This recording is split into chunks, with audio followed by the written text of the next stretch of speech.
Shalom. Gostaria de compartilhar uma curiosidade, se é que posso falar assim.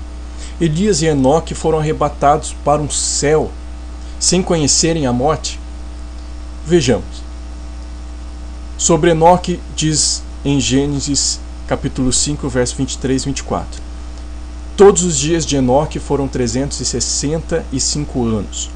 Andou Enoque com Elohim e já não era, porque Elohim o tomou para si.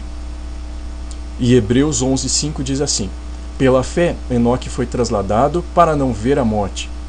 Não foi achado porque Elohim o trasladara, pois antes da sua trasladação obteve testemunho de haver agradado a Elohim.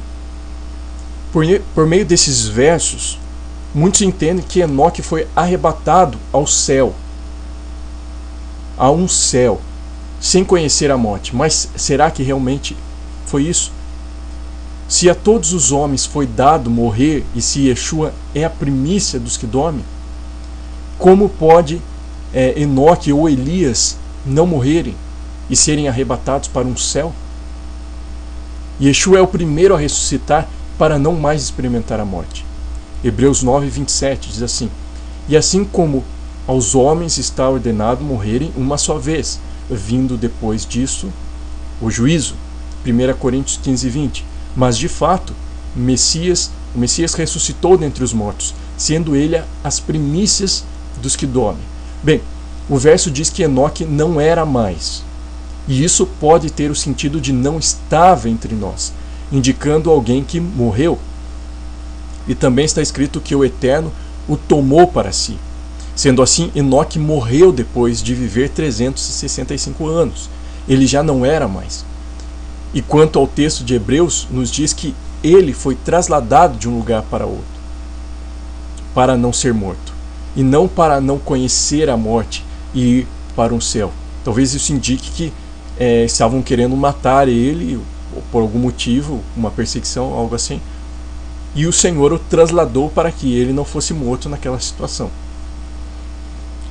E sobre Elias, muitos usam os versos que veremos a seguir, entendendo que Elias foi arrebatado a um céu também. 2 Reis 2:1 diz assim: quando estava o Senhor para tomar Elias ao céu por um redemoinho, Elias partiu de Gilgal em companhia de Eliseu. E 2 Reis 2:11: indo eles andando e falando, eis que um carro de fogo com cavalos de fogo os separou um do outro, e Elias subiu ao céu num redemoinho. Mas aqui há um erro de tradução. A expressão usada no hebraico é Bezerar Hashamai,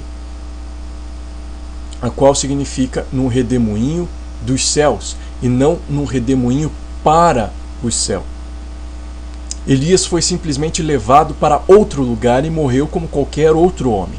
Vejamos que depois desse episódio, Elias manda uma carta a Jeorão, quando o rei Josafá já havia morrido.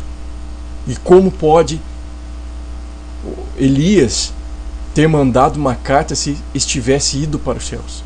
2 Crônicas 21:12 diz assim: então lhe chegou às mãos uma carta do profeta Elias, em que estava escrito: assim diz o Senhor, Elohim de Davi, teu pai, porquanto não andaste nos caminhos de Josafá, teu pai, e nos caminhos de Asa, rei de Judá. Portanto, não há alguém em um céu. Talvez para você entender melhor, eu te aconselho a ver sobre o estudo a respeito do Hades, sobre a vida eterna, paraíso, enfim. Então, mas não há alguém em um céu. Elias não está num céu nesse momento, nem Enoque, ou não há alguém que não tenha provado a morte e esteja vivo neste momento. Todos os homens morrem e esperam a ressurreição para a vida ou para a morte, e Yeshua é o primogênito de entre os mortos. Colossenses 1:18. Ele é o cabeça do corpo da igreja. Ele é o princípio, o primogênito de entre os mortos, para em todas as coisas ter a primazia. Em Yeshua todos estão mortos nele. Todos os que dormem nele ressuscitarão para a vida. Bom, essas são algumas curiosidades a respeito desse arrebatamento, suposto arrebatamento de Enoque e Elias. Shalom.